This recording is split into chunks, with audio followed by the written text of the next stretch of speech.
banyak dunia usaha yang berkiprah di Indonesia dari internasional, mereka memilih tidak menandatangani kontraknya di Jakarta. Mereka memilih menandatangani kontraknya di Singapura. Kenapa? Supaya ketika ada persoalan hukum, maka tidak menggunakan sistem hukum Indonesia, tapi menggunakan sistem hukum Singapura dan menggunakan pengadilan Singapura. Kenapa? Karena mereka tidak percaya bahwa di sini akan bisa mendapatkan keadilan yang sesungguhnya. Kualitas manusia, bukan kualitas sumber daya manusia. Saya mengusulkan jangan digunakan istilah sumber daya manusia untuk pembangunan manusia. Kenapa? Jangan pandang manusia sebagai faktor produksi, manusia sebagai aset terbesar Indonesia dan bukan semata-mata faktor produksi untuk kegiatan di pasar. Begitu diistilahkan sebagai sumber daya, maka dia ekuivalen. Sumber daya dalam perekonomian ada sumber daya orang, ada sumber daya kapital, ada sumber daya tanah, ada sumber daya teknologi, itu semua sumber daya di dalam sebuah faktor produksi. Manusia menjadi salah satu sumber daya. Nanti akhirnya pendidikan diarahkan sekedar untuk persiapan kerja. Dan ujungnya mereka yang berilmu hanya mencoba menjajakan ilmunya kepada pembeli yang mau menjual dengan harga yang termahal. Negara harus hadir di sini. Dan negara tidak boleh berhitung untung rugi. Karena negara tidak berdagang dengan rakyatnya. Semua kita ingin ke depan perasaan satu itu terwujud dengan ada satu kesejahteraan, cerminannya satu perekonomian, cerminannya kesetaraan pelayanan kesehatan, kesetaraan pelayanan pendidikan, kesetaraan kesempatan kerja, dan kesetaraan di mata hukum. Ketika itu semua terjadi, maka kami berharap setiap keluarga bisa mengatakan syukur alhamdulillah untung jadi warga Indonesia. Pakai itu aja dulu Pak ya.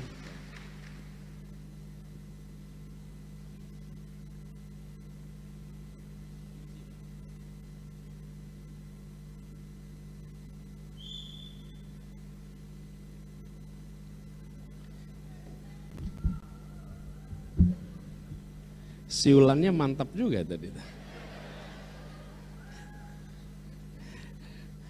Yang saya hormati Bapak Rektor Universitas Hasanuddin, Bapak Profesor Dr. Jamaluddin Jompah. Beri tepuk tangan untuk Pak Rektor kita. Yang saya hormati Ketua Majelis Wali Amanat Profesor Dr. Andi Alimuddin, Ketua Senat Akademik. Boleh tepuk tangan tuh Pak. Profesor Dr. Gigi Bahrudin Talib, Ketua Dewan Profesor Dr. Andi Pangerang Munta, SH, MH, para wakil rektor yang hadir bersama kita di sini, kemudian juga para dewan dosen, para bapak-bapak guru besar panelis yang hadir bersama di sini, Pak Moderator, dan yang saya banggakan seluruh mahasiswa Unhas yang hadir bersama pada malam hari ini, sore hari ini. Izinkan saya juga menyapa yang datang bersama-sama kami. Pertama saya datang bersama istri saya, ini pertama kali ngajak ke kampus bersama istri ini, Ferry ini. Dan saya ajak dua anak biar lihat kampus dia. Mana dua anak saya itu? Mikael mana? Mikael berdiri, Mikael. Nah, ini Mikael. Sama Ismail ada di situ. Mana Ismail? Ini masih SMP biar lihat suasana kampus dia. Kami datang di sini didampingi oleh Wakil Ketua Partai Nasdem, Bapak Ahmad Ali. Boleh Pak Ahmad Ali berdiri. Ini juga putra Sulawesi dari Morowali dan seluruh jajaran Partai Nasdem yang saya hormati. Hadir juga dari Jakarta Pak Said Didu yang sering muncul di televisi. Dan siapa saja, saya rasa sudah cukup tersebut semuanya. Terima kasih atas kehadirannya. Assalamualaikum warahmatullahi wabarakatuh.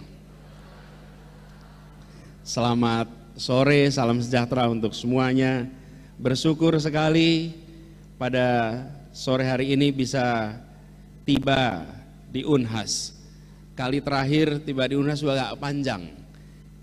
Tadi ngobrol dengan Pak Rektor ketika dihitung waktunya, terakhir berbicara persis di ruangan ini tahun 2010 pada waktu itu. Sudah 13 tahun, karena ketika bertugas sebagai Mendikbud, di era kami Mendikbud tidak mengurusi dikti ristek di luar, jadi praktis tidak pernah berinteraksi langsung dengan kampus. Dan alhamdulillah senang sekali kembali ke Unhas yang makin hari makin hijau, terasa sebagai hijaunya Makassar. Nah, saya dapat tugas di sini untuk berbicara. Tapi sebelum saya bicara lebih jauh, saya ingin memberikan gambaran Bapak sekalian, mengapa kami memandang pertukaran gagasan, pertukaran ide itu penting. Karena dalam perjalanan kepemimpinan, baik itu di kampus, baik itu di birokrasi, kami menyimpulkan bahwa leadership is a learning journey. Kepemimpinan adalah sebuah perjalanan pembelajaran. Dan selama menjalani tugas, pada saat itu kita ketemu dengan berbagai macam urusan, di mana setiap kita berbicara dengan urusan apapun, di situ ada pembelajaran. Kami bertugas di Jakarta, ketika diskusi dengan Dinas Pertamanan dan Hutan Kota, mendadak kita belajar banyak tentang bagaimana sebuah kota dibuat menjadi kota yang hijau, yang nyaman. Ketika berbicara dengan air, mendadak kita belajar tentang bagaimana pengelolaan air agar menjadi sumber yang sehat dan tidak menimbulkan bencana. Setiap exposure itu adalah proses pembelajaran. Karena itu ketika sekarang mendapat tugas menjadi calon presiden, ditugaskan oleh Partai Nasdem, kemudian PKS, kemudian sekarang PKB, saya pun memandang ini sebagai learning journey. Karena itu kalau ada undangan ke kampus, maka saya katakan bismillah, saya siap, karena ini adalah kesempatan untuk saling belajar, saling bertukar pikiran. Saling bertukar pikiran, di sini kesempatan. Dan seperti dikatakan Pak Rektor tadi, sudah saatnya kampus kembali memainkan peran terdepan di dalam menyediakan gagasan-gagasan untuk dijalankan oleh negara. Sudah saatnya. Dan sudah saatnya pula kampus mengungkapkan pikiran ketika terjadi hal-hal yang menyimpang di luar sana. Karena kampuslah yang bisa menjadi tempat menjaga arah dari perjalanan Republik ini. Bapak Ibu sekalian, ada beberapa yang ingin saya sampaikan sebagai gagasan awal untuk kita bahas nanti sama-sama. Jadi kalau dibuatkan urutan, kira-kira kita ingin nanti gagasannya tentang mewujudkan satu ekonomi yang lebih maju, yang lebih adil. Kira-kira garis besarnya begitu. Tapi sebelum itu ada prinsip yang saya rasa menarik untuk kita pegang sama-sama di sini. Ini arahnya ke mana? Ke situ ya?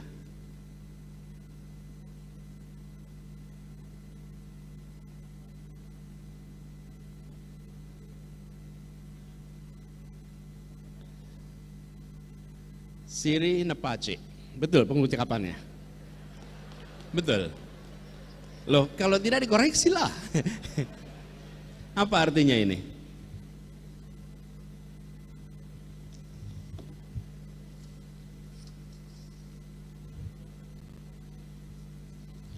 Artinya di masyarakat kita pegang makna kehormatan itu dijunjung tinggi. Dan saya rasa kehormatan bangsa Indonesia harus dijaga, dijunjung tinggi, tidak menjadi inferior di hadapan bangsa-bangsa yang lain, dan tidak nomor 2 di bangsa-bangsa yang lain. Dan harus berani, sebagaimana para pelaut Bugis Makassar dulu berani untuk menghadapi tantangan ke depan. Slide berikutnya coba. Bapak-Ibu sekalian, saya menggunakan ini untuk memberikan ilustrasi perjalanan bangsa kita.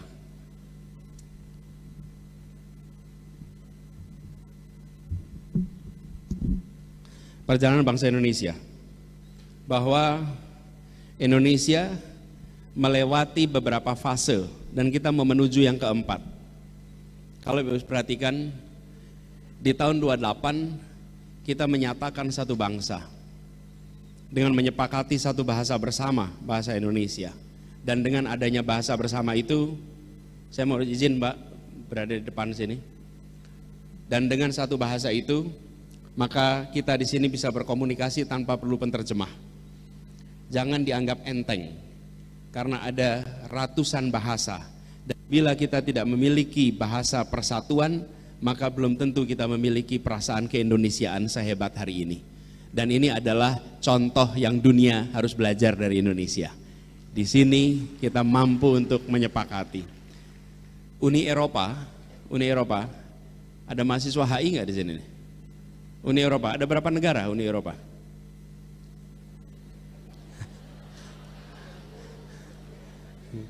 Ngacung dulu begitu ditanya, aduh gitu. Berapa? Ada berapa negara di Uni Eropa? Ayo, kalau mau cepat Google aja. Berapa? 27. Ada bahasa persatuannya apa?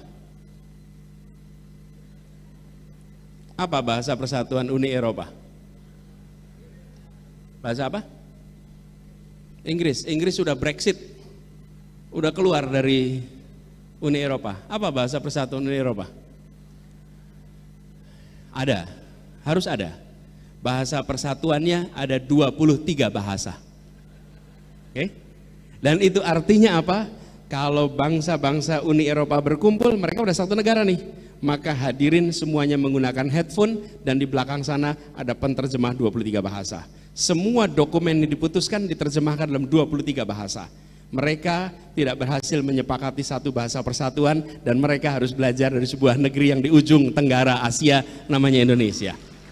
Dan ini saya sering sampaikan, kalau tidak punya bahasa persatuan, jangan harap punya angkatan bersenjata yang kuat.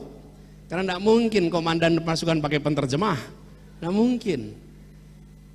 Dan konferensi pertemuan kita merasa satu.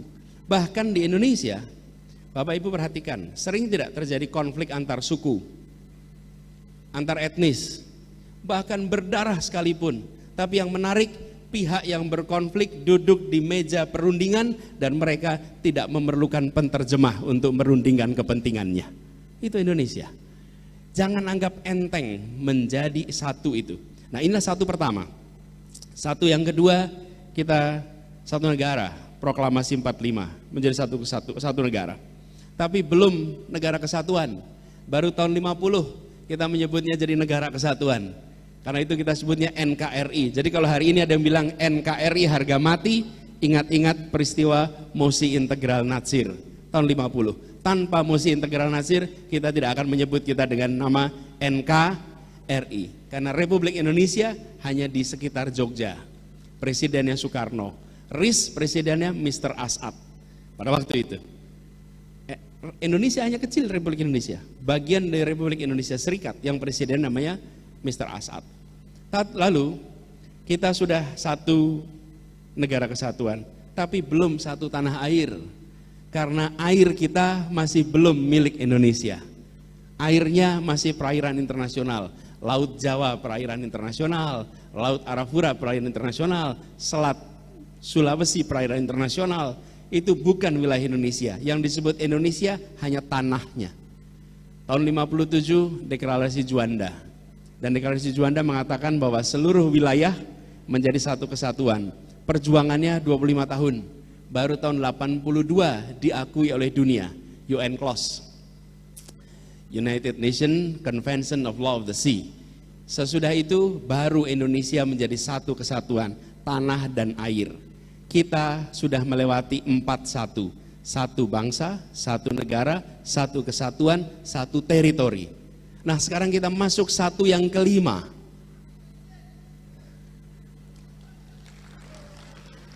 Pelan-pelan. Belum sampai sana. Satu yang kelima apa? Inilah yang ingin kita dorong sama-sama. Satu yang kelima. Satu Indonesia, satu perekonomian. Ini fase berikutnya. Di mana warga Indonesia di mana saja tinggalnya perekonomiannya tersambungkan. ada satu keutuhan perekonomian. Ini PR kita ke depan, bahwa Indonesia ini satu perekonomian di mana kebutuhan-kebutuhan dasar kita bisa didapatkan dengan harga yang setara. Kalau sama itu tidak mungkin. Dalam ekonomi tidak ada harga sama. Dalam ekonomi adanya setara. Hari ini kita masih menemukan bahwa harga kebutuhan pokok, harga komoditas pokok untuk pembangunan antara di kota besar dan kawasan timur Indonesia, selisih harganya luar biasa besar. Anda perhatikan, mulai dari semen, besi, kebutuhan pembangunan, selisih harga yang besar. Air minum saja selisihnya besar. Selama kita masih belum memiliki kesetaraan harga, maka kita belum bisa menyebut dirinya sebagai satu ekonomi. Indonesia ke depan tidak cukup dipertahankan dengan pernyataan satu nusa, satu bangsa, satu bahasa persatuan. Harus dipertahankan dengan satu kesejahteraan untuk seluruh rakyat Indonesia. Itu sebabnya kita menginginkan agenda besar kami ke depan mengintegrasikan perekonomian Indonesia. Dan pengintegrasian ini memasukkan unsur mobilitas, memasukkan unsur pendidikan, memasukkan unsur kesehatan, sehingga hal-hal yang menjadi kebutuhan dasar bagi seluruh rakyat dimanapun berada itu terpenuhi. PR ini bukan PR yang ringan, dan kita berharap dengan pendekatan ini maka kebutuhan pokok setiap keluarga terpenuhi. Keluarga bahkan bisa menabung dan harapannya bisa merencanakan masa depan juga dengan baik. Dan ini artinya, Bapak sekalian, kita mengarahkan untuk sehat, terdidik. Human capital is the key. Saya kalau bicara ini di kampus dengan bapak-bapak, ibu semuanya seperti berkhotbah pada orang yang beriman. Iya, karena semua orang kampus pasti percaya ini. Orang kampus percaya bahwa kesehatan dan pendidikan adalah kunci untuk meningkatkan kualitas manusia Indonesia. Dan saya istilahkan kualitas manusia, bukan kualitas sumber daya manusia.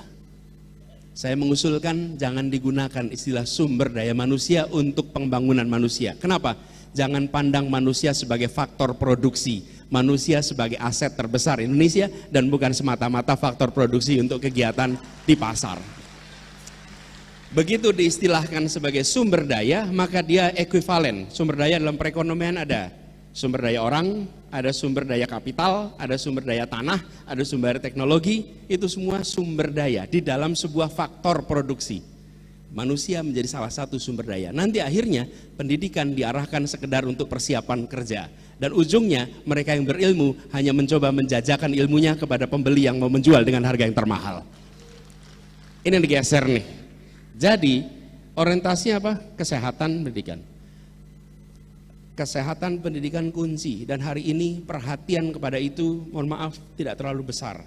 Kita tidak memandang sehat dan terdidik sebagai faktor utama. Kami melihat anggaran negara untuk kesehatan dan pendidikan tidak boleh lagi dipandang sebagai biaya. Kesehatan dan pendidikan, alokasi anggarannya harus dipandang sebagai investasi. Investasi. Begitu dia dipandang sebagai investasi, maka kita akan menghitungnya berapa yang akan kembali di kemudian hari.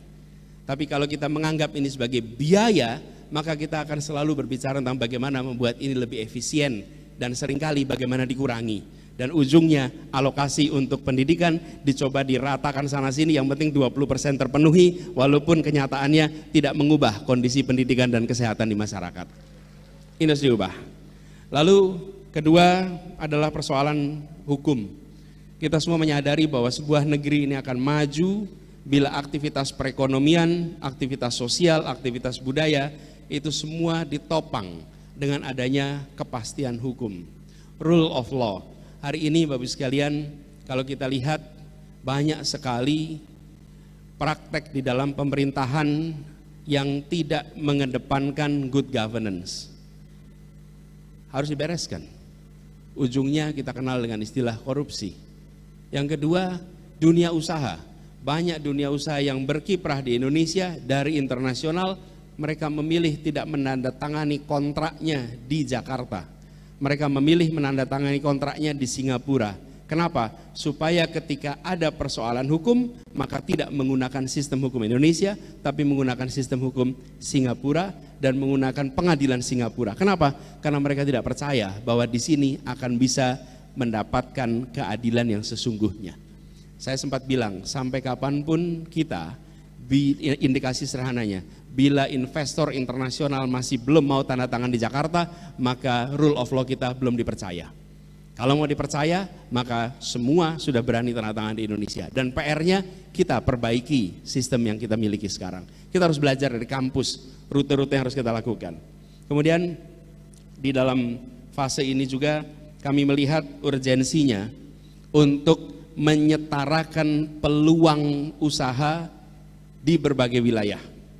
Ketika kita bicara mendapatkan pekerjaan, jangan sampai mendapatkan pekerjaan itu hanya di Jawa, hanya di Makassar, di kota-kota besar, tapi justru kita harus dorong khususnya pelaku ekonomi mikro, kecil untuk tumbuh di berbagai wilayah, memanfaatkan konektivitas sehingga lapangan pekerjaan akan muncul. Bapak Ibu sekalian, kalau disederhanakan, warganya sehat terdidik dalam situasi hukum yang setara dan mendapatkan lapangan pekerjaan. Ini jangka pendek yang kita bayangkan perlu segera dilakukan. Nah, dalam konteks inilah kami berharap nantinya seperti Bapak-bapak, Ibu yang berada di Universitas Hasanuddin yang banyak mendalami bidang kemaritiman, kita berharap sekali bisa mendapatkan gagasan-gagasan yang bisa diadopsi untuk menjadi strategi nasional agar ini bisa terintegrasi di seluruh Indonesia. Nah, berikutnya Bapak sekalian, saya ingin cerita sedikit.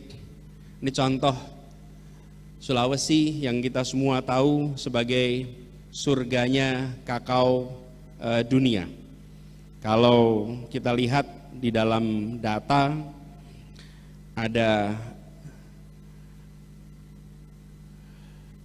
negara Pantai Gading dan Ghana, produsen biji kakao nomor 1 dan nomor 2, dan nomor 3-nya adalah Indonesia.